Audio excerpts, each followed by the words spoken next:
primer lugar, quiero darles la bienvenida a estas jornadas de historia militar online que con motivo del Día del Reservista pues, está celebrando la Asociación Ares de Reservistas Españoles. Vamos a tener 7 charlas, esta es la primera y me va a corresponder a mí, así que me vais a permitir presentarme. En primer lugar, mi nombre es Jorge Bañón, soy el responsable de comunicación de la Asociación Ares de Reservistas Españoles y, bueno, pues voy a hablaros de el CSS Hanley, lo que se llama, o lo que se conoce como la primera victoria del arma submarina. Por currículum, bueno, pues deciros que yo soy profesor del máster de Historia Militar de CISDE, en colaboración con la Fundación San Pablo CEU y, bueno, pues llevo el módulo de historia naval. Tengo varios artículos publicados sobre temas navales.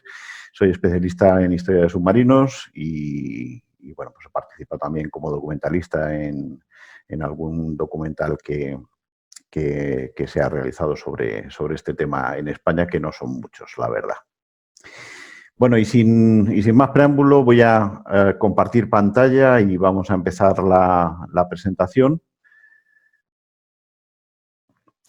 Luego, al final de la charla, pues mantendremos un coloquio y estaré abierto a preguntas.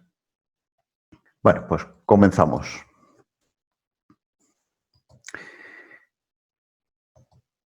El 17 de febrero, durante el bloqueo del puerto de Charleston,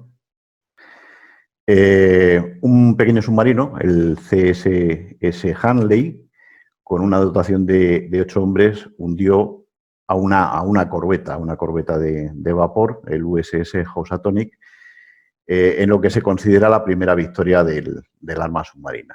Y hoy vamos a conocer algo más de esa interesante historia. Para ponernos en contexto, estamos en la guerra civil americana.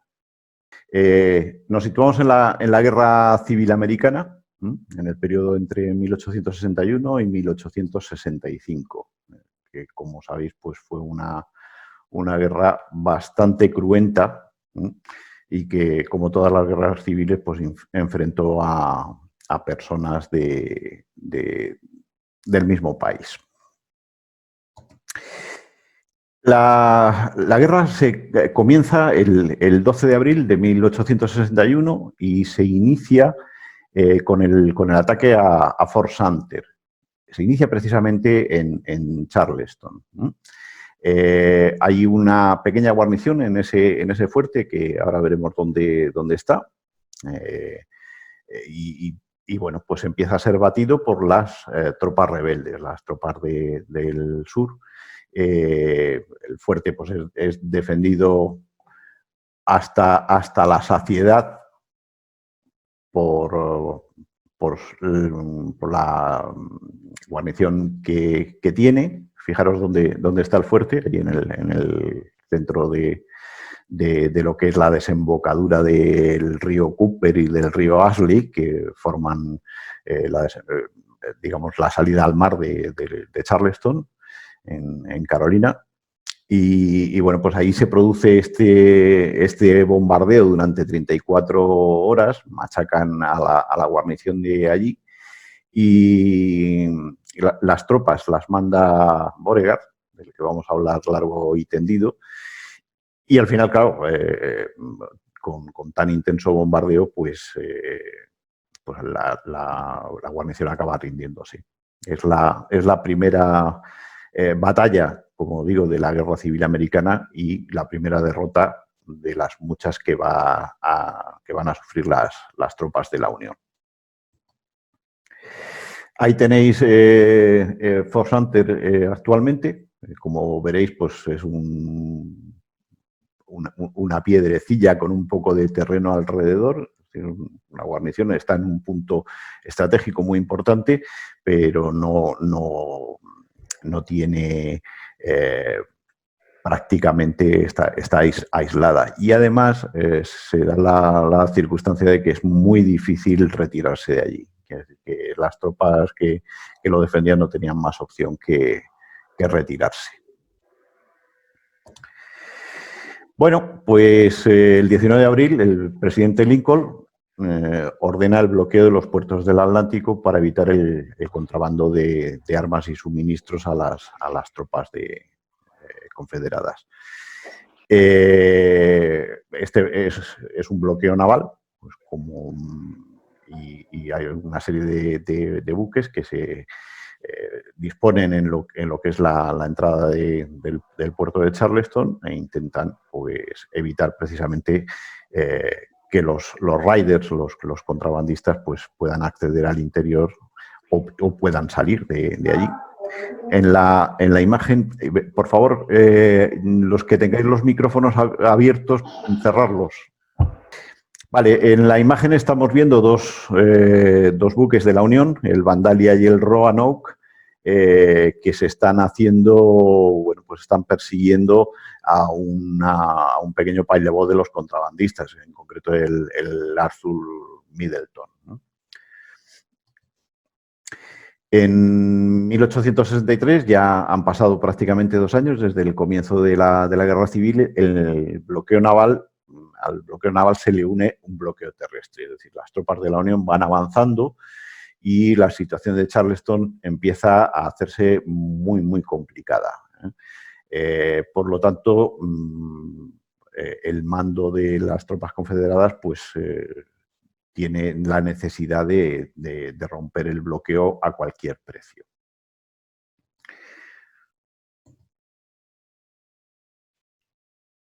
Entonces, se produce además una situación todavía más desagradable para los habitantes de Charleston, que son los bombardeos. Los bombardeos de la población. A ver, aquí tenéis. Que empiezan a batirla tanto desde tierra, las tropas que van entrando desde el sur, y los buques que están fondeados en la bocana, digamos, del puerto de Charleston, ejerciendo ese bloqueo, pues empiezan también a batir la población, con lo cual la situación se hace realmente insostenible. Bueno, vamos a conocer a los protagonistas de esta historia. El primero es Horace Lawson Hanley, que es realmente, digamos, quien patrocina de alguna manera la construcción del CSS Hanley, que, como veis, pues llevaba su apellido. Nace en Tennessee en 1823. Es abogado, es plantador, es recaudador de aduanas de Nueva Orleans y, bueno, pues al principio de la guerra, lo encuentra en esas funciones en la ciudad de Nueva Orleans. Un día asiste a un sermón de un pastor de su religión, donde el pastor, pues bueno, comenta la posibilidad de crear un vehículo submarino pues como arma de guerra. Esto se le queda a Hanley en la cabeza y se va a juntar con otros amiguetes, que es James McClintock y el amigo Baxter, para construir un primer prototipo de submarino, que lo van a llamar el Pioneer. Aunque luego entraremos en detalle más en el Pioneer, pero bueno, aquí tenéis unos planos. Lo que pasa es que Nueva Orleans de pronto es cercada por las tropas de la Unión y incluso habiendo construido el submarino, pues tienen que salir por piernas de Nueva Orleans. Entonces, Hanley y sus colegas se trasladan a Mobile, a Alabama, donde intenta construir un segundo submarino y que lo prueban en Mobile Bay, ese segundo submarino, el American Diver, que luego veremos algún detalle de él. Bueno, pues no resulta tan exitoso como se prometían. Y ya en julio del 63, de 1863, comienzan las pruebas del CSS Handley.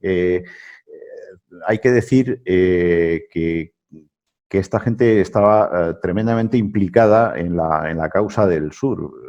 Fijaros que llegan a construir 3 submarinos hasta que encuentran un modelo que más o menos pues, puede satisfacer sus expectativas. El Handley está construido a partir de una caldera de vapor. Lo que es el casco del Handley se construye a partir de una caldera de vapor. Y empiezan las pruebas. Y esas pruebas empiezan a tener éxito y al final lo traslada a Charleston, a petición de Beauregard, que en aquel entonces era el brigadier que mandaba la ciudad. Handley morirá, como ya veremos, a bordo de su invento el 15 de octubre del 63 durante una navegación de rutina.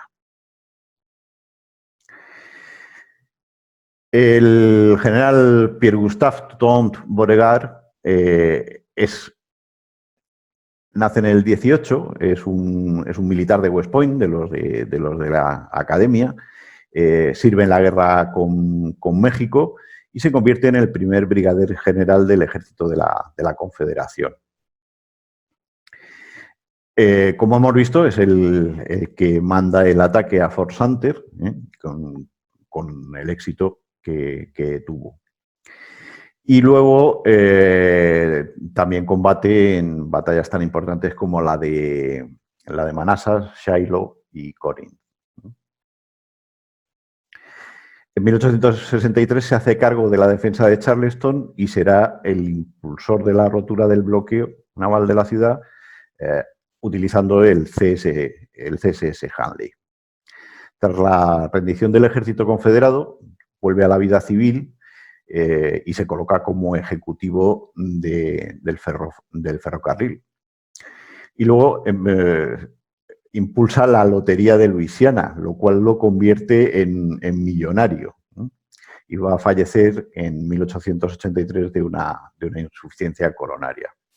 Un personaje interesante, una vida intensa. El otro personaje del que vamos a hablar es el contraalmirante John A. Dahlgren. El contraalmirante Dahlgren nace en Filadelfia, ingresa en la Armada Americana y es un experto en armas navales, se hace ingeniero de armas navales y diseña el cañón Dahlgren, que será un cañón que será utilizado en la práctica totalidad de los buques de la Armada de la época. Cuando asciende en el 63 a contraalmirante, pues le dan el mando de lo que es el bloqueo de la zona del Atlántico Sur, lo que incluye la ciudad de Charleston. Y entre los buques a su mando, pues vamos a encontrar el Housatonic, que es el otro protagonista de esta historia. Charles Pickering, no he sido capaz de encontrar una foto de él.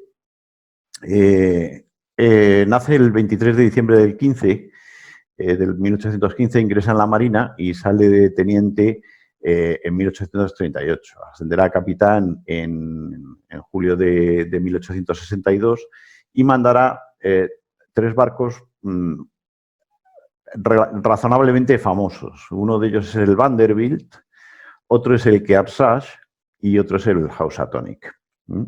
Durante su mando en el Kearsarge se viene para España para combatir el contrabando. Es decir, que muchas veces tenemos la idea de que la Guerra Civil Americana era como un conflicto muy local, pero nada más lejos de eso. los barcos, tanto los de la Unión como los de la Confederación, estaban dispersos por todo el mundo intentando cortar los flujos de suministro a unos y a otros. Y en uno de esos viajes, bueno, pues le llevó a Pickering hasta España, localizando un buque contrabandista.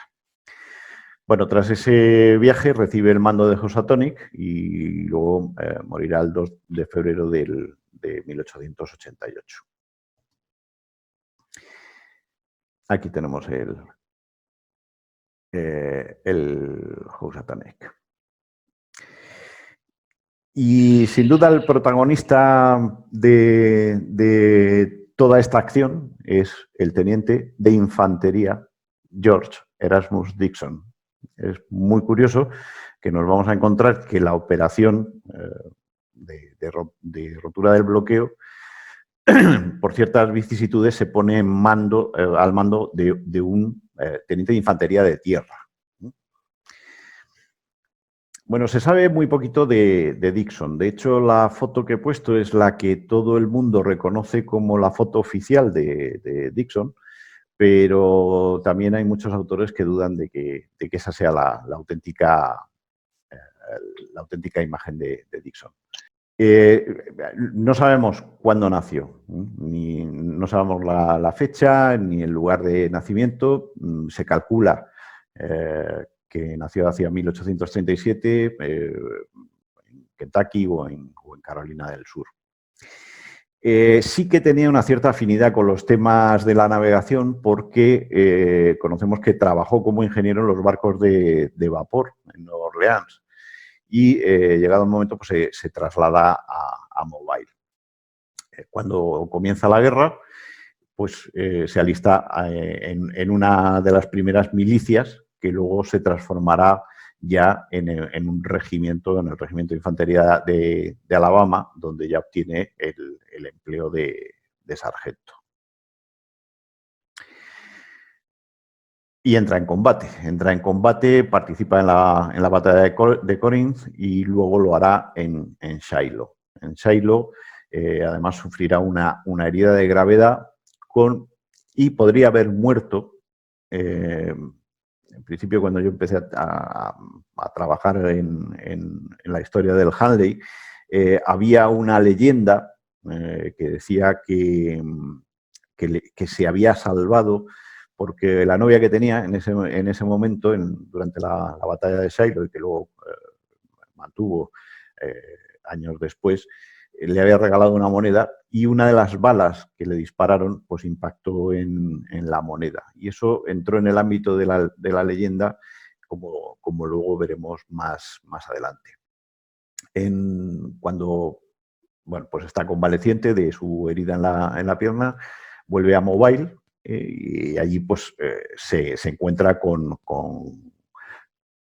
Hanley y sus compañeros de fatigas, pues que están diseñando el submarino y se interesa por la construcción del CSS Hanley. Como ya he dicho, pues él tenía conocimientos de ingeniería, y entonces pues participa y además mandará la dotación definitiva que tendrá como consecuencia el hundimiento del Housatonic.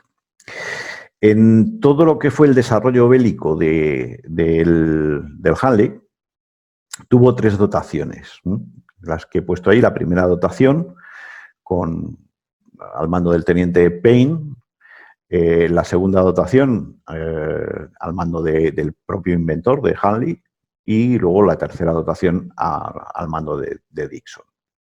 Los que aparecen con asterisco de la primera dotación son los supervivientes del hundimiento que veremos a continuación. Bueno, nos vamos a centrar ahora en las características del submarino. Como dije antes, el equipo de Hanley pues, construyeron hasta 3 submarinos, hasta que encontraron un diseño que era razonablemente útil. El primero fue el Pioneer, que es el que comentaba antes, que habían diseñado y construido en Nueva Orleans. Aquí vemos los planos.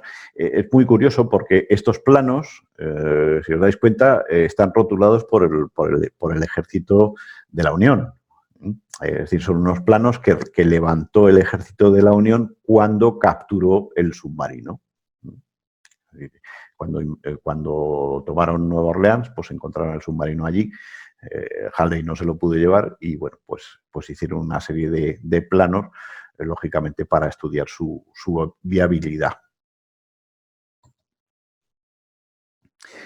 Aquí lo tenéis. Bueno, pues es un cilindro terminado en un cono, en la proa y en la popa.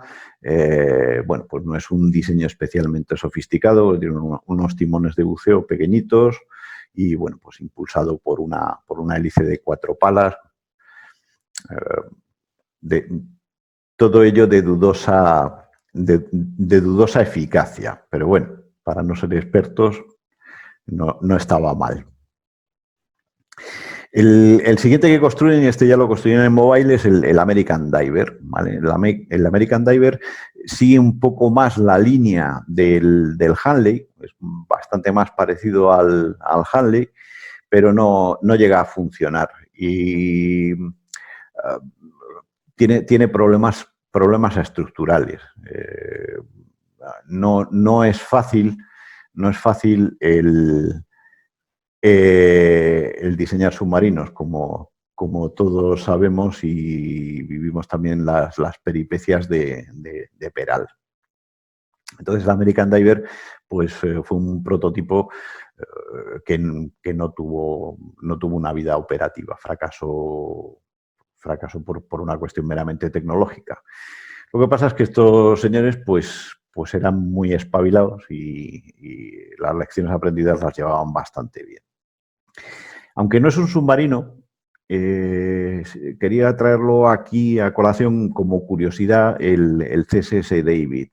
¿Vale? El CSS David podría ser un antecesor de los torpederos que luego empezaron a funcionar en el siglo, a finales del siglo XIX, y de los que España fue constructor y tuvimos una flotilla de torpederos bastante considerables. Como veis, pues se parece un poco en las líneas fusiformes a un submarino, pero estaba alimentado por una máquina de vapor, lo cual, al tener una chimenea, pues lógicamente le impedía que hiciera inmersión.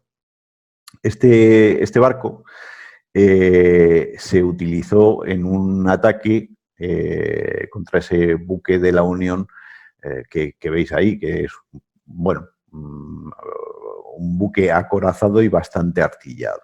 O sea que y no tuvo éxito. Este torpedero se hundió y no hace muchos años se recuperó. Y ya vamos a centrarnos en el Handley. Esta es la imagen oficial, digamos, la que encontraréis en la mayor parte de los sitios del Handley. Es una pintura. Y bueno, vamos a ver algunas de sus características. Las dimensiones que tenía el Handley eran de 12 metros de eslora y 1,17 de manga. Es decir, no era precisamente un pedazo de submarino, sino más bien una lata de conservas. Recordemos que estaba hecho con una caldera. Aquí tenemos otra imagen para comparar el Handley pues, con el tamaño de una persona. Y aquí he querido establecer una comparación entre nuestro submarino inventado por el teniente Isaac Peral y el Handley. Si os dais cuenta, el submarino Peral tenía 21 metros de eslora, prácticamente el doble del Handley. Y llevaba una dotación de 12 personas. El Handley, siendo la mitad, llevaba 8, con lo cual pues, las comodidades a bordo dejaban mucho que desear. Vamos a ver algunos de los elementos curiosos de este diseño. El Halley llevaba dos escotillas, llevaba dos pequeñas torretas o velas, cada una de ellas con una escotilla. Llevaba una hélice, curiosamente, de 3 palas. No era muy frecuente en aquel entonces las hélices de 3 palas. De hecho, incluso se supuso que el peral, yo participé algo en los trabajos de excavación del peral, y se suponía que el peral llevaba hélices de 2 palas, y cuando las que tenía de 3, cuando había estado expuesto al público fuera del Museo Naval de Cartagena, pues eran unas hélices falsas. Y sin embargo, cuando se pulieron y se les quitaron todas las capas de pintura, vimos que la marca, que estaba el fabricante, un fabricante inglés, bueno, pues esas hélices eran las originales. O sea que el Peral también utilizaba hélice de 3 palas, que como digo, era bastante raro en la época. Bueno, en el Halley pues tenemos la hélice de 3 palas, y esa hélice está accionada mediante un cigüeñal movido por la propia dotación del Halley. Es decir, que las 8 personas, como veis, pues su trabajo fundamental era accionar ese cigüeñal. Tenía una caña de timón que accionaba un timón en la popa, y luego tenía 2 timones de buceo. Y aquí llega lo interesante casi del Halley y por qué tenía un razonable éxito. Como sabéis, los submarinos tradicionales o convencionales tienen un casco resistente, rígido, interior, que no se ve desde fuera, y luego tienen un casco exterior, y entre ambos cascos se sitúan lo que se llaman los lastres, que son unos depósitos que se llenan de agua o de aire para hacer superficie o inmersión en función de las necesidades del submarino en cada momento. Bueno, pues el Halley tenía esos depósitos de lastre, los tenía a la proa y a la popa, tenía 2. Se inundaban mediante unas válvulas de apertura manual, y se soplaban, se eliminaba el agua a través de unas bombas también de accionamiento manual. Esos lastres estaban abiertos al interior del submarino, con lo cual pues había que tener mucho cuidado cuando se estaban inundando, porque en un momento dado podrían rebosar y llenar completamente de agua, anegar el interior del submarino.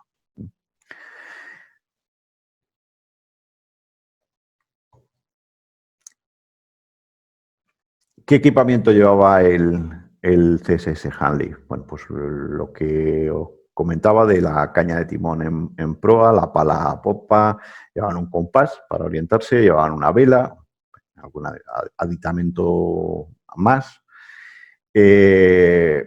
Para la maniobra de superficie e inmersión, pues tenía los tanques de lastre que acabo de mencionar, las válvulas de llenado, las bombas de soplado y los timones de buceo, y la palanca de control de esos timones.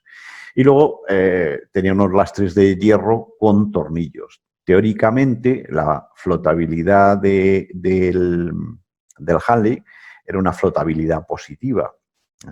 Quiere decir que si no estaba lastrado o lleno de agua, pues el submarino no era capaz de sumergirse.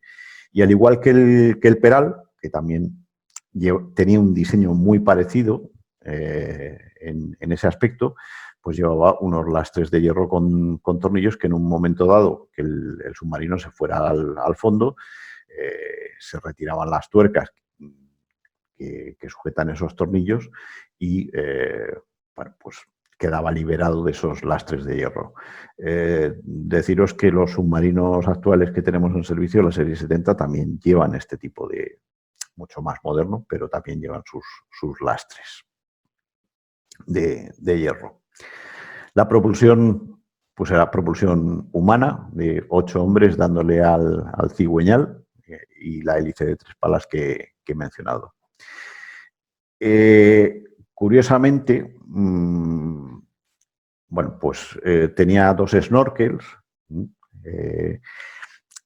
El snorkel realmente no empezó a utilizarse en los submarinos de combate hasta la Segunda Guerra Mundial. Aquí sí era viable el trabajar con unos snorkel porque la cota era mínima. Digamos que el Hanley, la capacidad que tenía de sumergirse era muy escasa y sí que podía, no había mucha contrapresión para los snorkels y podría haberlos utilizado con un cierto éxito.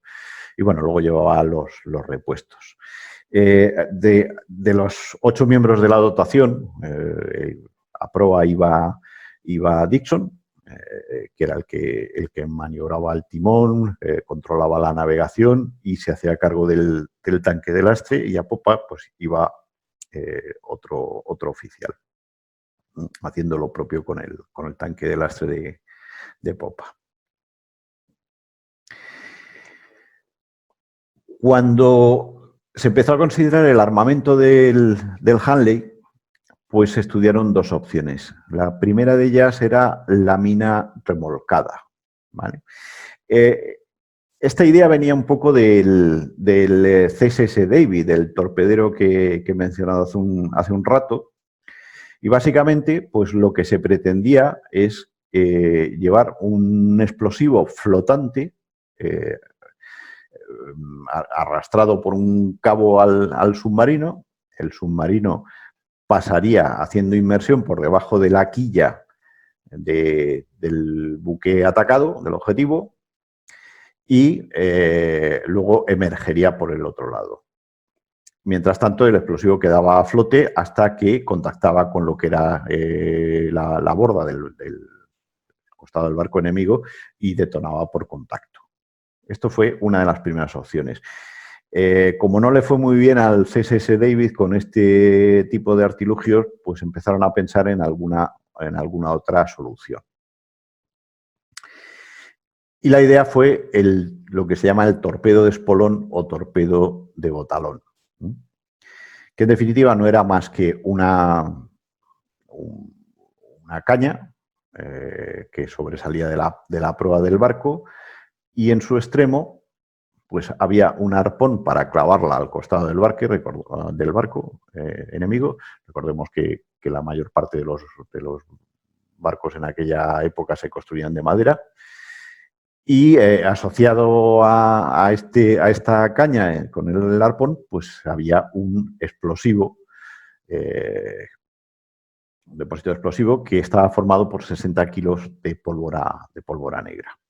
Ese explosivo llevaba un detonador y ese detonador se accionaba mediante un percutor que llevaba un cordel que llegaba hasta dentro del submarino. Entonces, ¿cuál era la idea? La idea era aproximarse sin ser detectados al costado del buque, clavarle el espolón, hacer marcha atrás en el submarino y llegada a la distancia de seguridad, tirar del cordel y detonar el explosivo. Bueno, pues esto era un poco lo que se pretendía hacer con este torpedo de espolón, que fue el que realmente se utilizó. Vamos a hablar un poco del objetivo del USS Housatonic. El blanco del Hanley, pues era una corbeta propulsada por hélice. Era un barco relativamente moderno, tenía 2 años. Es decir, se había votado en Charlestown, que no es lo mismo que Charleston. Charlestown está en Massachusetts, y fue asignado al escuadrón de bloqueo del Atlántico Sur en el año 62, en septiembre del 62, participando prácticamente en el bloqueo desde el principio. había participado en la captura del Princess Royal, del Georgiana y de algunos otros barcos, y también en los bombardeos a la ciudad de Charleston.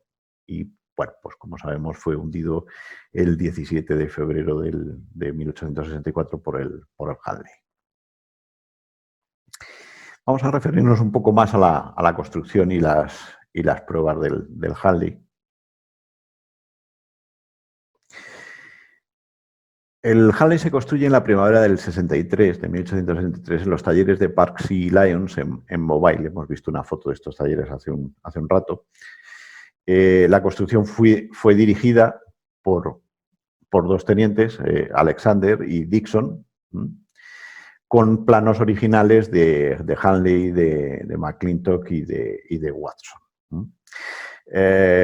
El que se va a encargar de realizar las pruebas es el propio Dixon en Mobile Bay, y cuando Beauregard, el general al mando de Charleston, reclama el submarino, pues en agosto del 63 es trasladado a esta ciudad. Cuando llega a Charleston, pues se nombra una primera dotación, bueno, pues para empezar los ensayos para el ataque de ruptura del bloqueo. El submarino, que en principio era era privado, puesto que lo había construido Hanley con sus fondos y los de sus socios, pues la Marina Confederada decide confiscarlo y le ponen al mando a un marino, a un teniente de Marina, a Payne, que lo desembarcan del acorazado Chicora. Aquí tenéis una imagen del acorazado Chicora. Es uno de estos acorazados raros, poco marinero. Y bueno, pues con Payne pues viene alguno de sus marineros, pero tienen que completar la dotación con civiles. Total que, bueno, pues como las pruebas en Mobile han salido muy bien, pues se planifica un ataque. Y cuando están navegando hacia la zona de ataque, el puerto de Charleston es un puerto muy activo y en sus proximidades pasa un buque de gran porte. Payne todavía no había cerrado las escotillas, y la ola que desplaza el buque, que pasa por las proximidades, pues acaba inundando y hundiendo el submarino. Entonces, Payne, que en ese momento está asomado a una de las torretas, consigue salir, y dos miembros más de la dotación pues también consiguen salir. El resto, imposible. Imaginaros también la situación dentro de... es decir, el submarino es angosto, encima ya todo el cigüeñal, en fin, complicado salir de ahí. Pero Beauregard no se da por vencido y ordena el rescate del submarino. Entonces, y en un par de semanas, pues el submarino es sacado a flote. En octubre se hace un nuevo intento y se le va a dar el mando a su inventor, a Hanley, a Horace Hanley. ¿Vale? La dotación la completan personas que están ya familiarizadas con el submarino, es decir, con gente que ha estado trabajando en su construcción y en sus pruebas en Mobile, entre ellos Thomas Park, uno de los dueños del taller donde se había ensamblado el submarino. Por desgracia, el submarino se hunde y no se conocen las causas del hundimiento. Y se hunde además con toda la dotación. El submarino se sumerge y en un momento dado no vuelve a la superficie.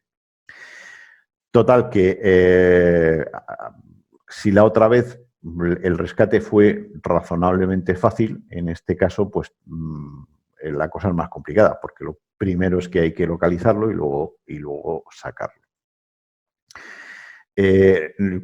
¿Cómo lo encuentran los buzos? Pues lo encuentran de esta manera, con la proa clavada en el fondo y en una inclinación de 35 grados. Y bueno, pues con toda la dotación dentro. Los encargados de hacer los rescates son un padre y un hijo, que son una de las compañías de buzos de Charleston. Y bueno, pues son los que se encargan de embragar, digamos, el submarino y tal, para que una grúa los saque. Cuando intentan poner otra vez el submarino en orden, lo primero que tienen que hacer es sacar los cadáveres que hay dentro. Y se produce una circunstancia tremendamente macabra en el sentido de que los cadáveres que hay a bordo están hinchados y no salen por las escotillas, con lo cual pues tienen que entrar, seccionar los cadáveres y sacarlos por trozos.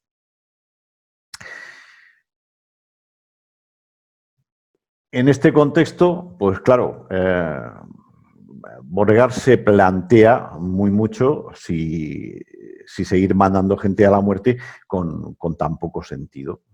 Y hace esta reflexión, dice: después de esta tragedia me negué a permitir el uso del buque nuevamente.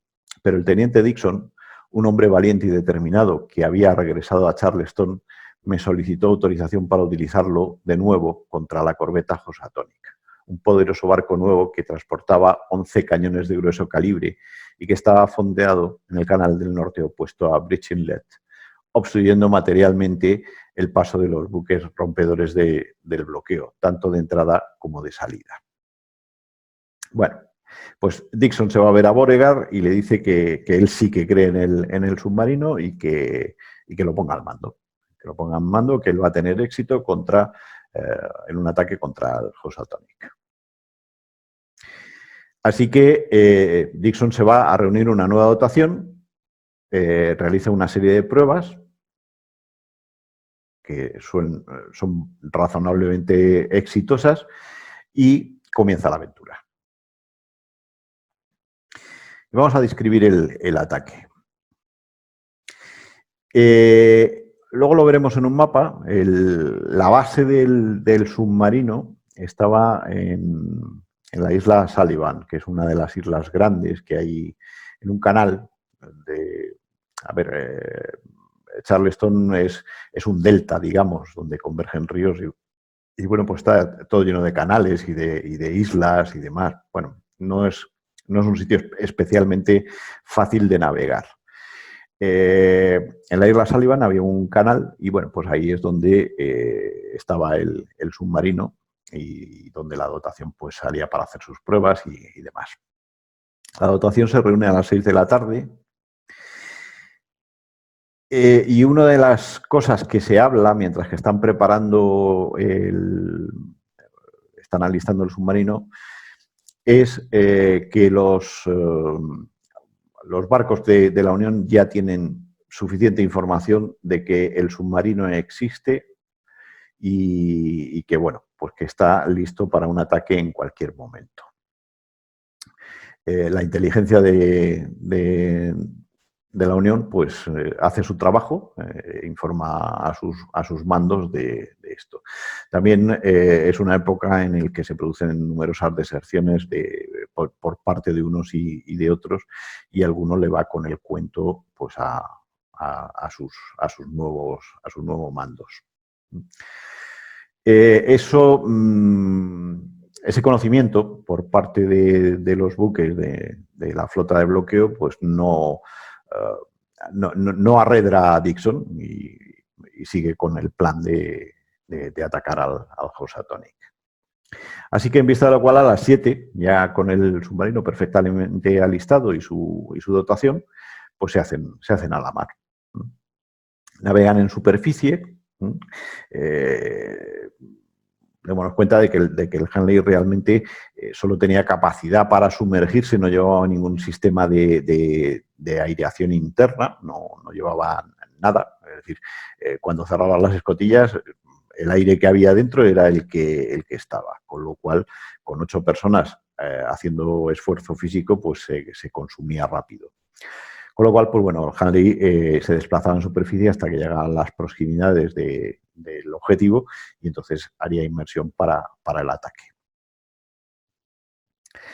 A las 8:30 ya se va aproximando al Housatonic y, bueno, aquí vemos el recorrido. Ahí está en la base del submarino, del Handley, en Long Island. Pasa por un canal, sale por el Bridge Inlet y se dirige al Housatonic. Todo eso en la zona entre Sullivan Island y Long Island.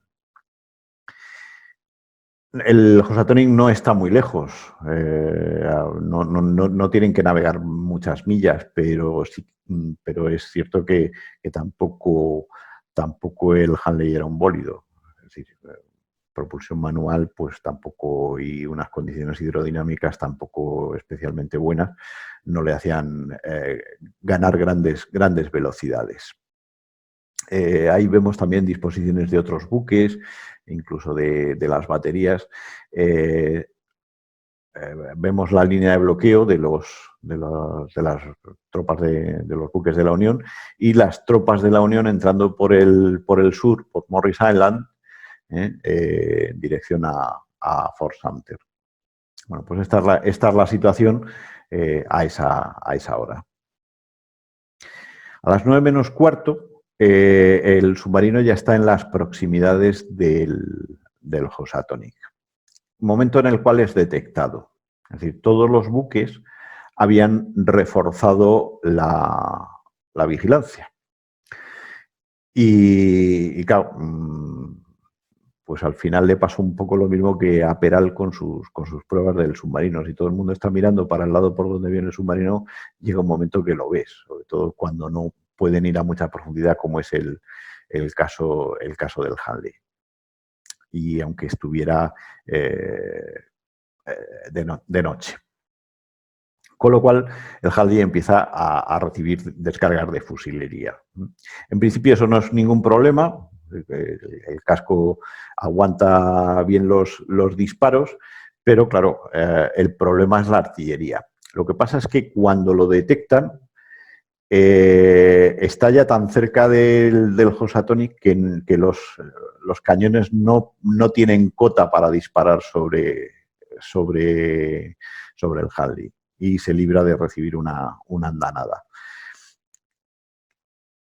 Bueno, en medio de esa refriega de disparos que recibe desde la cubierta del Housatonic, Dixon tira para adelante hasta que llega a lo que es el costado del Housatonic, clava su torpedo de espolón y ordena ir atrás. Llegado a un momento que considera que es la distancia de seguridad, detona el explosivo y aquellos 60 kilos que hemos visto de pólvora negra pues le producen un interesante boquete al Housatonic. Ese boquete luego tendrá más consecuencias, porque al final se produce un incendio, el incendio corre por el barco, se producen explosiones y, bueno, el Housatonic no llega a saltar por los aires, pero se producen unos daños considerables. Mientras que el Handley se vuelve a casa, pues el Housatonic se está yendo a pique. Bueno, en ese viaje de vuelta, tras la explosión del Housatonic, los soldados de Battery Marshall, una de las posiciones que hay en la ruta de retorno que está en línea con la ruta de retorno del Hanley, pues ven unas señales que interpretan, señales luminosas que interpretan como que el Hanley está volviendo. Bueno, esto es un tanto discutible. Esto es un tanto discutible, aunque sí, efectivamente se había acordado una serie de señales, no es muy fácil que esas señales pudieran ser interpretadas correctamente. Uno de los problemas que tenía el Hanley para todas estas cosas es que al alzarse, al tener muy poca obra muerta, cualquier cosa que ocurriera en su cubierta o en sus dos velas que eran, o torretas que eran tremendamente pequeñas, pues no tenía mucho alcance. Es decir, no tenían proyección, la visibilidad era realmente reducida. Entonces, bueno, pues es muy cuestionable que los soldados de Battle y Marshall realmente pudieran ver algo. El caso es que en ese viaje de vuelta el Hanley desaparece y continúa desaparecido hasta 1995. El Hanley se va al fondo y desaparece. Aquí tenemos la lista de bajas del Hanley, ¿no?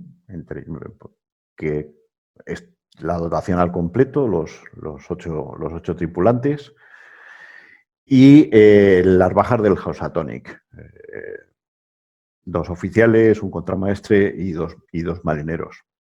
Realmente para el impacto y la explosión que hubo, el Housatonic salió bastante bien librado. Bueno, el Housatonic no que se hundió, pero sí su dotación.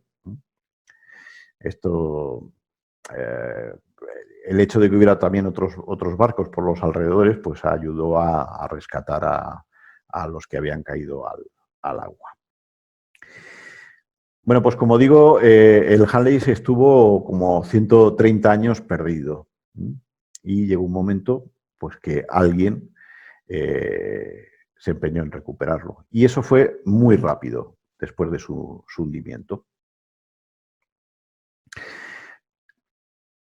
El Hanley se había convertido en una leyenda y bueno, pues cuando se terminó la guerra, el ejército, la Marina americana, pues quiso recuperarlo, pero no lo localizaron. El que hizo un esfuerzo un poquito más importante fue Pete Barnum, el empresario circense. Bueno, pues este era un hombre de espectáculos, llevaba pues, espectáculos del oeste y todas estas cosas. Y bueno, pues ofrece una recompensa de $100.000 de principios del siglo XX, que era un dineral, a quien pudiera encontrar el submarino. Sin éxito. Tendría que ser en 1995, en una expedición financiada por la NUMA, una organización creada por Sir Clive Cussler, un novelista de éxito que falleció hace pocos meses. Bueno, pues Cussler financia una expedición y sus buzos llegan a localizar dónde está el Hanley. Para ello utilizan pues, un magnetómetro y bueno, pues, tecnología bastante puntera para localizarlo. Y al final se encuentran que no está tan hondo, realmente está a 10 metros de profundidad y está, y eso sí, recubierto por sedimentos, por una capa importante de sedimentos. La proa se encuentra apuntando a su lugar de destino, con lo cual, pues efectivamente, el submarino había ido marcha atrás, había hecho la explosión de la carga y había virado 180 grados para volver.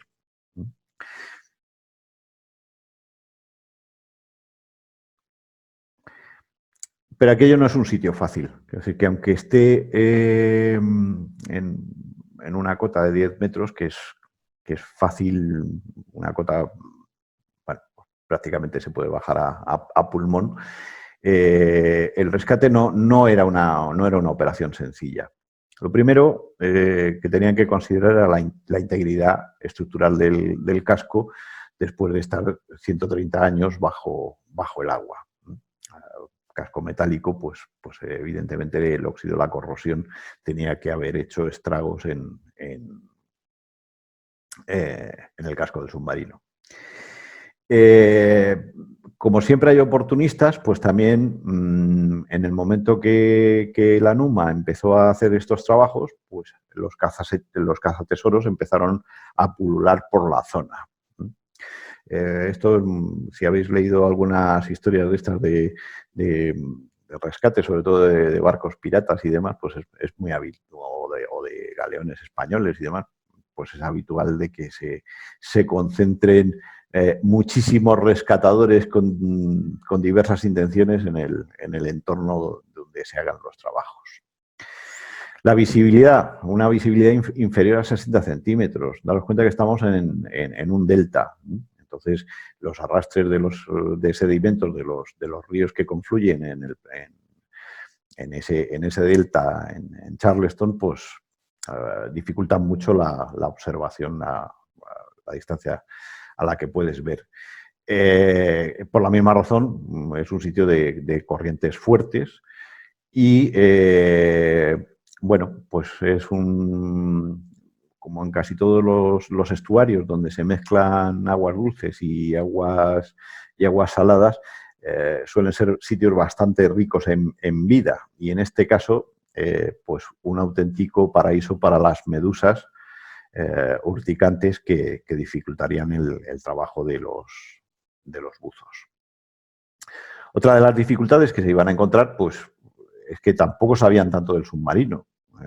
No había muchos planos y no se sabía muy bien cómo era.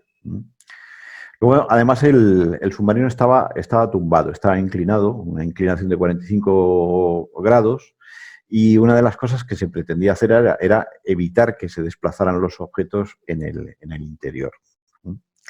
Y eso tenía su importancia desde el punto de vista arqueológico, para que no se convirtiera aquello en un batiburrillo de cosas. Luego la climatología. La climatología de la zona pues también tiene sus peculiaridades, porque es zona de huracanes, y entonces pues ha sufrido un montón de tormentas desde que el submarino se hundió. Bueno, pues a pesar de todo, el submarino se recuperó en el año 2000. Voy a poner un vídeo, no tiene muy buena calidad, pero creo que merece la pena que lo veamos, porque está toda la ingeniería que se utilizó en el rescate del submarino.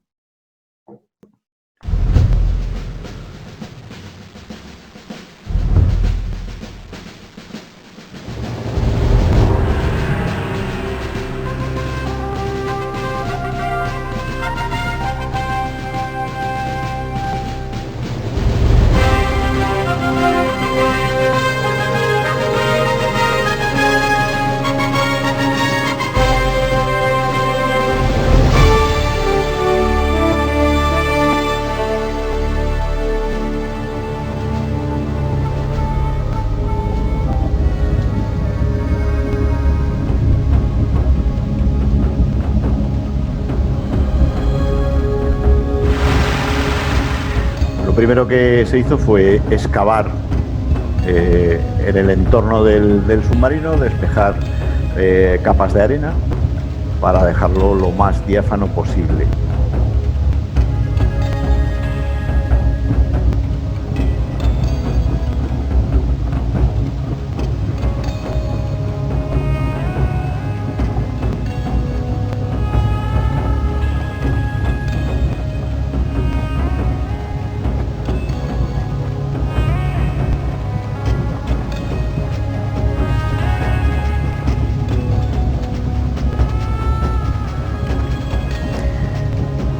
Esto que estamos viendo son dos pilotes que se enterraron a proa y a popa del submarino, que servirían de base para soportar la estructura que habría de izar al submarino.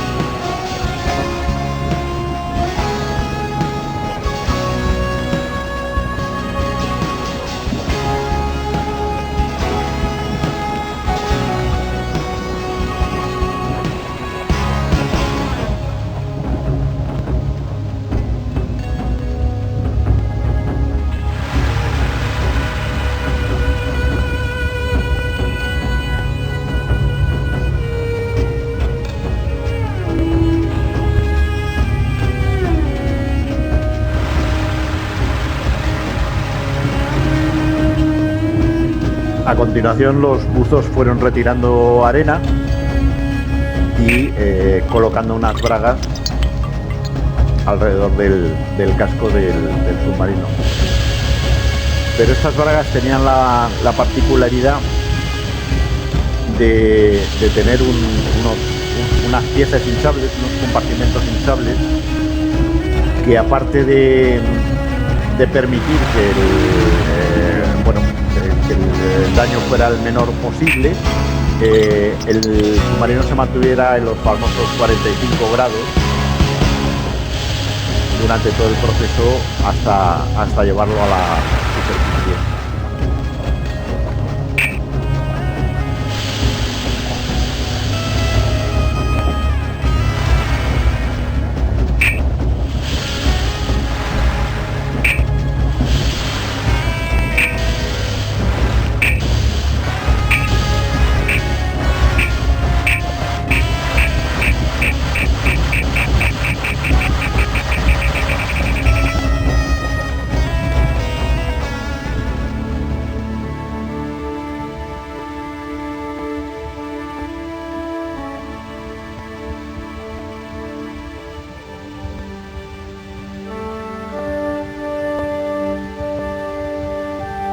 Una vez embragado, pues el submarino pues ya pudo ser izado con toda la estructura a la superficie.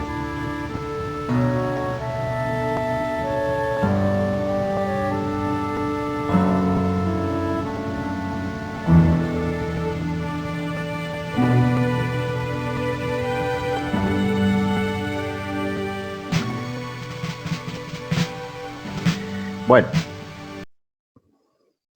aquí tenemos algunas fotos ya de la recuperación. El despliegue de medios fue considerable. En la foto de la izquierda estamos viendo la estructura que se colocó sobre un pontón. También en la foto de la izquierda al fondo vemos un montón de barcos deportivos, bueno, pues curiosos que se reunieron en la zona. Aquí vemos cómo la grúa deposita en el pontón toda la estructura con el submarino. Y a partir de ahí empieza la siguiente fase, que es la de excavación. Fase también interesantísima. Esta excavación se llevó o se está llevando a cabo en el Warren Lash Conservation Center, allí en Charleston.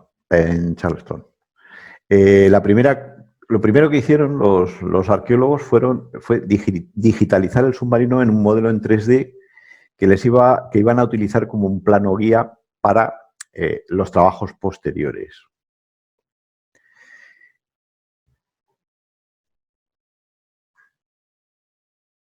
Bueno, luego se abrió un orificio para ver un poco qué es lo que había dentro y ver cómo estaba construido, cuál había sido el proceso de sedimentación interior después de su hundimiento y bueno, empezar ya a trabajar en serio. A continuación se eliminaron unas pocas planchas para poder extraer los restos de la dotación, que estaban todavía ahí dentro y sus efectos personales. Y luego en una última fase pues ya se completó la retirada de sedimentos y se dejaron a la vista pues todos los elementos del submarino. En la imagen ahí tenemos el famoso cigüeñal. Y bueno, pues hoy en día más o menos tenemos el submarino en esta situación.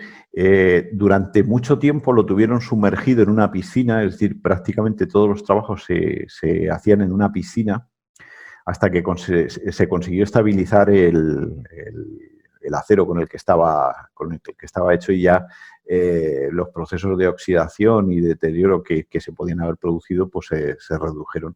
Con lo cual hubo una serie de años, daros cuenta que han pasado 20 años desde que se rescató el submarino y hoy en día todavía siguen trabajando en él.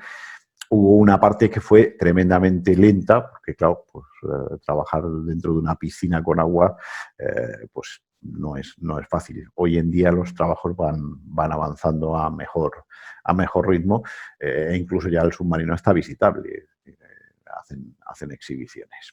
Bueno, vamos a ver qué es lo que encontraron. Aquí tenemos una serie de objetos que se encontraron a bordo del submarino, desde un botón, una botella, una bota, una pipa, un engrasador, una lámpara e incluso un reloj de bolsillo de alguno de los miembros de la dotación. Y empezaron a salir cosas raras. Una de las cosas que encontraron fue un botón y una chapa de identificación del soldado Ezra Chamberlain, del 7º de Infantería de Connecticut, de la Unión. Entonces, a ver qué es lo que hace un soldado de la Unión en un submarino confederado. A la derecha veis el botón y a la izquierda lo que es la chapa de identificación. Fijaros que ya en aquella época pues se hacían chapas de identificación. Bueno, hubo hipótesis para todos los gustos, desde que este hombre pues era un espía que se había ido a bordo del submarino, que no sé cuántos, tal. Bueno, probablemente la opción más probable era una costumbre que se ha seguido en todas las guerras, que es la de los trofeos de guerra. Que probablemente alguno de los miembros de la dotación hubiera participado en algún combate y le hubiera quitado el botón y la chapa a alguno de los soldados caídos del norte. Es lo que se considera como una hipótesis más viable a esto. Cuando estuvimos hablando de la batalla de Shiloh y de la herida de Dixon, yo mencioné pues que podía haber perdido la vida, que había una leyenda que decía que no había perdido la vida porque una moneda que le había regalado su novia, Queenie Bennett, una chica de Mobile, le había regalado una moneda y esa moneda había parado esa bala. Bueno, pues eso fue una leyenda que estuvo funcionando muchos años hasta que se dio de verdad con la moneda, que es la que está en las fotografías, el anverso y el reverso. Y efectivamente, como se puede ver, la moneda está bombada por un disparo. Una moneda que le había regalado el 6 de abril de 1862. Al Salvador mío, My Life Preserver, y las iniciales de Dixon, George E. Dixon. Quiere decir que una de las cosas pues, ha servido para ver cómo algunas veces las leyendas se convierten en realidad. Los forenses también anduvieron ocupados, es decir, al final, pues lógicamente se recuperaron los restos de la dotación y pues los forenses quisieron saber la cara que tenían los miembros de la dotación. Y entonces pues, hicieron unas reconstrucciones faciales. Yo creo que todos las hemos visto en alguna película de cómo se hacen esas reconstrucciones, y sacaron estos 8 modelos de los miembros de la dotación. Dixon es el primero de arriba por la izquierda, por los otros miembros.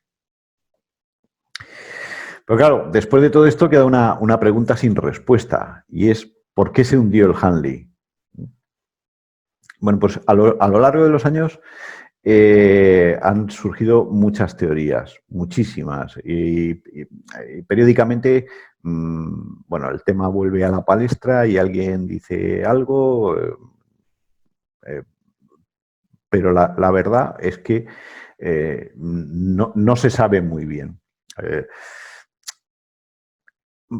Mi opinión, que es una opinión y no una certeza, y no va más allá de las hipótesis que han formulado otros, es que la causa más probable es que la propia explosión del Housatonic, no solo la explosión de la carga explosiva, sino las explosiones que se produjeron después, de alguna manera impactaron con la dotación. O sea, impactaron con el submarino, lo que es la onda expansiva, y pudieran haberlos dejado inconscientes, o, dado que la maniobra con los lastres era una maniobra delicada, pues que en un momento dado se hubiera producido una avería y que el submarino se hubiera ido a pique. Se especuló un tiempo con que también alguno de los impactos de fusilería había, o sea, las 2 torretas llevaban 4 portillos de visión, de cristal, y se especuló con que una bala hubiera reventado un portillo, y bueno, pues con las explosiones que se habían producido, eso, quieras que no, deja un oleaje importante.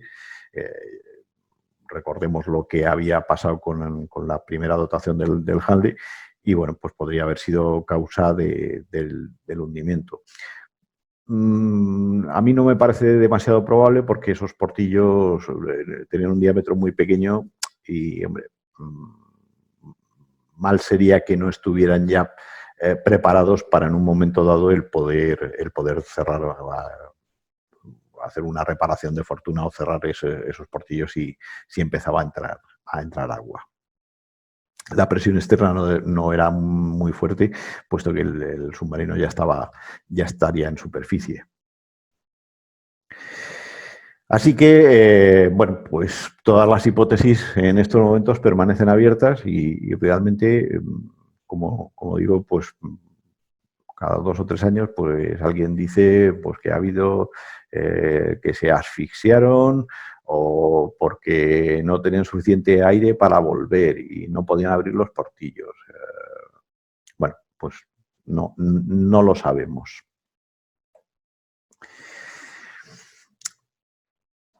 Si hay algo por lo que me dan envidia los americanos, es por su capacidad de respetar a sus caídos, sean en las condiciones que sean. La primera dotación, famoso teniente Penn, y no él, sino los miembros de su dotación, los 5 miembros de su dotación que no pudieron salir del submarino, fueron enterrados en el cementerio para marineros del banco de Ashley River en agosto de 1863. La segunda, incluyendo los restos de Halley, de su creador, y de Park, su constructor, fueron enterrados también en 1863 en el cementerio de Magnolia con honores militares. Y el banco este de Ashley River, bueno, pues se construyó un estadio, y ese enterramiento desapareció. Bueno, pues luego los restos fueron redescubiertos en 1899 y en el año 2000 fueron trasladados al cementerio de Magnolia, junto a donde yacen los miembros de la segunda. Ese entierro se hizo con honores militares. La tercera, cuando se recuperaron durante el proceso de excavación del Hanley, se recuperaron los restos de la tercera dotación. En 2004 fueron también enterrados en el cementerio de Magnolia, junto con las dos dotaciones anteriores, el 17 de abril de 2004. Aquí vemos algunas de las fotos del entierro de la tercera dotación del Hanley y, bueno, pues como se puede ver, una afluencia enorme, grupos de recreación histórica con los uniformes de la época y sus banderas, los marineros trasladando los cadáveres hasta el cementerio. Y bueno, pues aquí tenemos las lápidas de algunos miembros de la última dotación, Dixon, Becker, su segundo, y algunos otros marineros.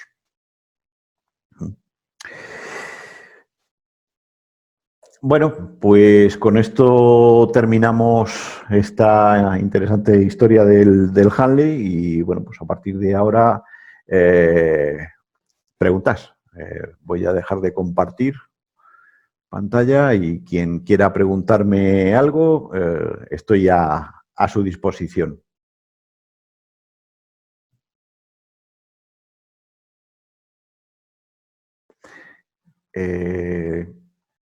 Vamos a ver. Están todos los micrófonos activos. Quien quiera preguntar, que lo haga.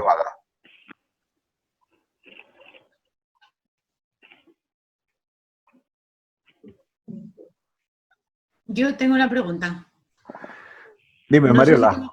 ¿Tengo el teléfono, el sonido encendido? Sí, sí, te oigo perfectamente. Si no hay hipótesis clara de por qué se hundió, ¿quiere decir que no se ha hecho autopsia a los últimos fallecidos? Claro, a ver, autopsia de huesos. Quiere decir que si no ha sido una muerte por trauma físico, va a ser difícil que en los huesos aparezcan, o por envenenamiento. A ver, yo no soy forense, pero no debe de ser muy fácil el determinar qué es lo que ha pasado. ¿Pero estaban en huesos? Sí, sí, claro. Hombre, o sea, que no entró agua al submarino. Sí, entró agua y sedimentos. Quiero decir que... entonces entraron peces también. Probablemente. Claro. Probablemente.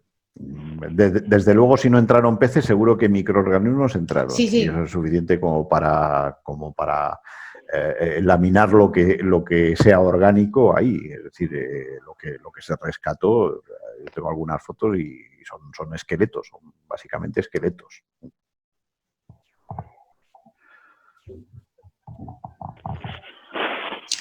Hola, ¿me escuchas, Jorge? Sí, Fernando, buenas tardes. ¿Qué tal? ¿Cómo estás? Muy bien. Yo también soy un apasionado de los submarinos, como sabes. Y yo tuve la fortuna de localizar un documental que descargué por el entonces La Mula, en el cual se quedaron en el 2004, 2005 más o menos. Es decir, lo que comentaba Mario, efectivamente en ese documental se ve que lo que había dentro del submarino era una pasta. Era una pasta que había mantenido los huesos y que los tíos lo habían tenido la suficiente paciencia como para puntualizar cada uno de los huesos dentro del casco, y entonces pues por eso pudieron localizar qué huesos pertenecían a quién. Y además había alguna que otra cosa un poquito así más macabra, que era cómo habían conseguido identificar quién era cada uno de esos 8 tíos. Y lo hicieron a base de exhumar a familiares y hacer pruebas de ADN de lo único que le habían quedado de ellos, que eran los huesos, efectivamente. Yo estuve en Charleston, pero cuando yo estuve allí era muy complicado el poder ver y ni me lo planteé, porque ya arrastraba a mi familia y ya estaban un poco encabronadas conmigo les había llevado desde Orlando hasta Charleston para ver el Patriot Point, donde estaba el portaaviones y tal, como para embarcarlas a ver al sitio ese, y ya me matan a hostias, vamos. Pero no descarto el volver, porque me pareció una historia muy, muy interesante. La película me gustó bastante, aunque sea bastante mala. La película está hecha antes de encontrarse el Hanley. Sí, es anterior al Hanley, y en algunos aspectos refleja bastante bien ciertas de las cosas que ocurrieron. Entonces, bueno, es entretenida, no es un película, pero bueno, se puede ver. Lo que decías tú con respecto a lo que se encontró dentro del submarino, efectivamente, aquello era una masa. Los arqueólogos estaban totalmente empeñados en que no se cambiara el ángulo en el que estaba el submarino. De hecho, la obra de ingeniería que montan para mantener esos 45 grados, pues es una obra considerable. Y precisamente lo hacen para no romper la estructura tridimensional de los objetos que hay dentro del submarino. De hecho, hay por ahí alguna foto que es una especie de como de radiografía de rayos X, donde los arqueólogos han dibujado hueso por hueso dónde estaba cada uno de los huesos, para que luego los forenses pudieran interpretar las posiciones de los huesos y determinar a qué persona pertenecía cada uno de ellos. Los huesos se encontraron cada uno en su posición. Cierto es que en un submarino como ese, con el cigüeñal por medio y demás, es muy difícil moverse. Pero el hecho de que todos estuvieran sentados en su asiento, o eran unos tíos con un temple y una resignación muy importante, o la muerte les vino muy rápida. Sí, efectivamente. Porque en la película lo que plantean es que es la onda expansiva y una fisura en una de las torretas, lo que inunda el barco y hace imposible que salga, y finalmente pues que deciden para qué prolongar la agonía, porque ya habían visto cómo habían sacado a los anteriores y directamente abrieron el tanque e inundaron para tener una muerte más rápida. Eso es lo que plantea la película, claro, que no deja de ser una hipótesis. Sí, es que las hipótesis están todas abiertas. ¿Alguna pregunta más?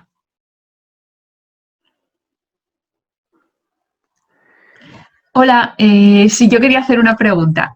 Cuéntame. Sí, yo quería preguntar sobre la importancia que tuvieron los submarinos en el desenlace de la guerra de secesión. ¿Realmente fueron definitivos en lo que fue el resultado de la guerra? ¿La operación que llevó a cabo este submarino tuvo realmente gran importancia, o simplemente, pues, como la tecnología no estaba tan desarrollada en estos momentos, pues no es que quedaran como un hecho simplemente anecdótico, sino que abrieron el camino para más adelante continuar desarrollando este tipo de tecnología para que fueran más definitiva en años posteriores? Era lo que me queda a mí la duda. Bueno, pues a ver, submarinos desarrollaron los dos bandos. Quiero decir que la Unión también desarrolló algún prototipo de submarinos. Lo que ocurre es que estábamos en una época donde todavía la tecnología no había avanzado lo suficiente como para esto. Piensa que estamos unos poquitos años después de Narciso Monturiol, por movernos en un entorno más conocido. Previamente estaba Fulton y demás. Entonces, Narciso Monturiol desarrolla unos submarinos que están a años luz, aun siendo anteriores a años luz, de los que desarrollan tanto el norte como el sur, que al final... bueno, pues es una cosa como muy de fortuna, y cuya influencia en la guerra es prácticamente nula, anecdótica. A ver, es la primera victoria del arma submarina porque realmente es el primer submarino que hunde un barco, pero en fin, lo vamos a dejar entre comillas. ¿Mm? No tiene consecuencia. Además, también es cierto que cuando termina la guerra los submarinos dejan de trabajar en la tecnología de submarinos y al final es Francia principalmente y sobre todo España la que se centra en el desarrollo. Y al final es España quien logra ensamblar, digamos, las muchas piezas o tecnologías que requiere un submarino, que es el caso de Peral. Lo que pasa es que, bueno, pues, ya sabemos todos cómo acabó. Y de hecho, los grandes líderes de la guerra submarina, que luego fueron los alemanes, también fue un ingeniero español el que participó en todos los proyectos primeros de construcción de submarinos alemanes. Muy bien, muchas gracias. Quiero volver a preguntar, por favor. Pues pregunte usted. Yo soy de tierra. ¿Cómo se explica a una persona no de la Armada que vayan 8 personas y hagan vida normal un día, una noche, un día, una noche, un día, una noche, ahí sentados? Vida normal, vida diaria. No. A ver, el Hanley estaba pensado para lo que estaba pensado. Es decir, era una misión de ida y vuelta. Era una... no se trataba de navegar. No hay quien pueda navegar una travesía razonablemente larga con el Hanley. De hecho... incluso con el Peral, que está infinitamente más avanzado, pues también tenía sus limitaciones en cuanto a habitabilidad y en cuanto a digamos, radio de acción. El Hanley se pensó exclusivamente para romper el bloqueo. Entonces era una misión, voy, le zumbo a uno de los barcos enemigos y vuelvo.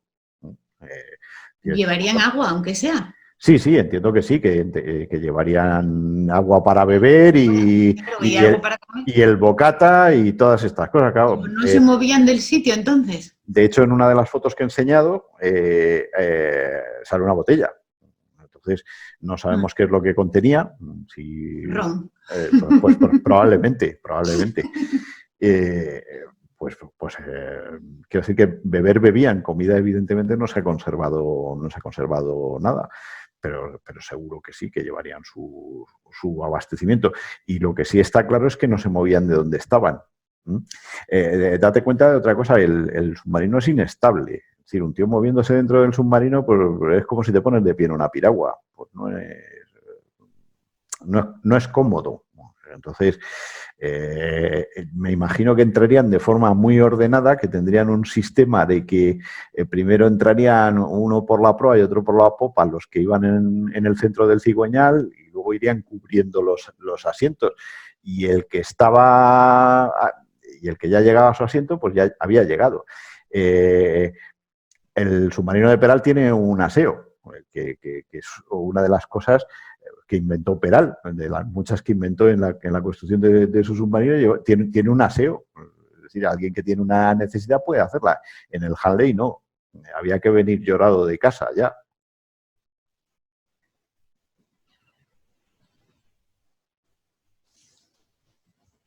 Entonces, quizá por eso también la segunda tripulación se quedó, o sea, la primera se quedó gente dentro, ¿no?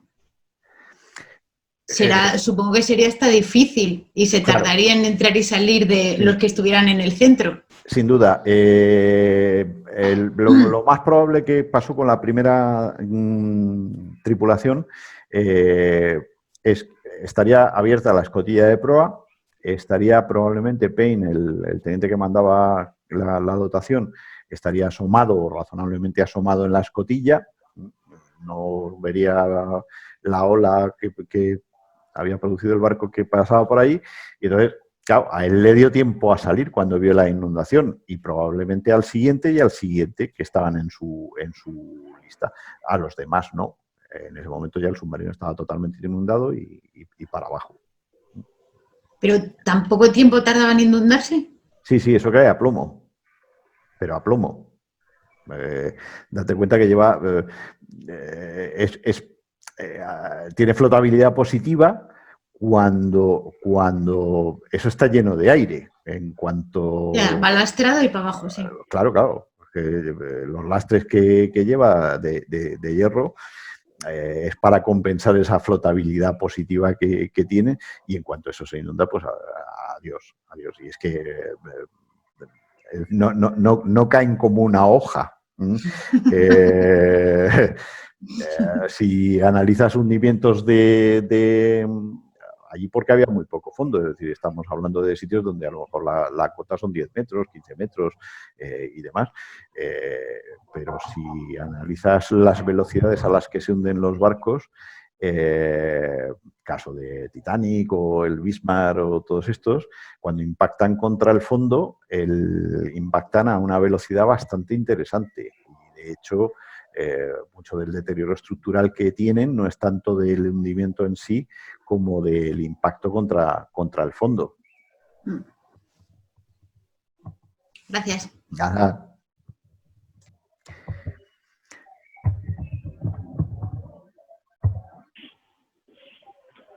¿Alguna cuestión más?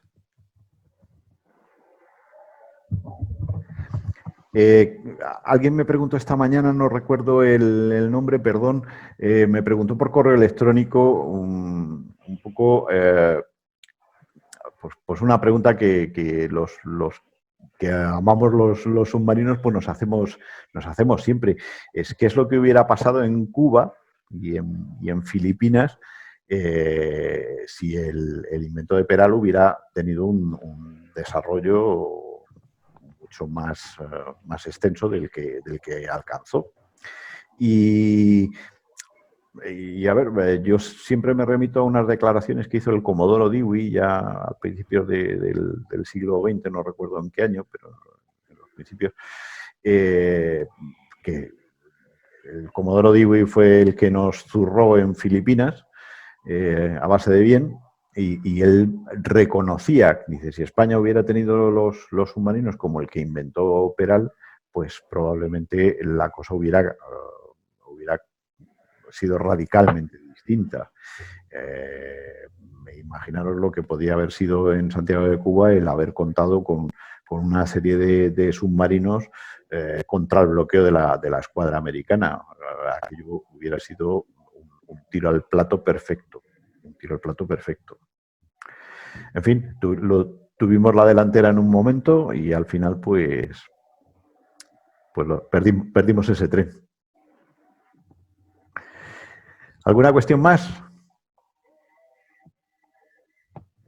Jorge. Sí. Mira, yo leí también unas declaraciones. Creo que fue uno de los responsables de Cuba. Y en el mismo sentido, decía que lo que tú señalabas, que con los submarinos no hubieran tenido defensa. Claro. Por lo tanto, era imposible pararlos, vaya. Sí. Claro, en aquella época no existían sistemas de detección de submarinos. Es decir, todo era visual. El Peral tenía una cota de inmersión bastante más importante que la del Hanley. El Hanley iba prácticamente en superficie. Pero el Peral sumergido no lo veías, salvo que estuvieras muy atento y supieras muy bien por dónde venía. pero no había detección, no había sonar, no había nada. Entonces es algo que no sabes de dónde viene y de pronto te ha metido un torpedo en la panza y te ha reventado el barco.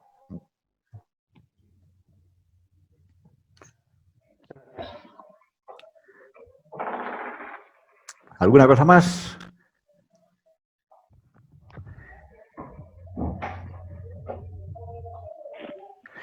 Me dice en el chat Mario Lop que la NUMA es un organismo privado ficticio que aparece en las novelas de Kastler. Sí, efectivamente.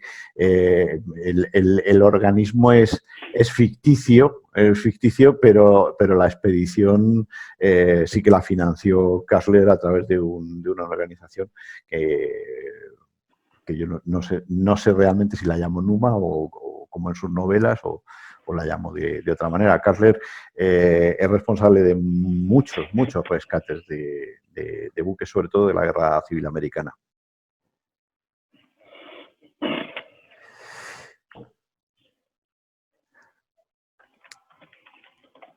Bueno, pues si no hay más preguntas, simplemente recordaros que mañana tenemos otra sesión, esta vez dedicada a la División Azul, con los apuntes de un comandante de la División Azul, que nos va a relatar Vicente San Juan, que es escritor, tiene bastantes cosas publicadas sobre la participación de los voluntarios españoles, de la División de Voluntarios Españoles en las campañas de Rusia, y que yo creo que va a ser muy interesante en tanto en cuanto vamos a poder encontrar testimonios de primera mano de la gente que vivió y sobre todo que sufrió en aquellas remotas tierras y duras.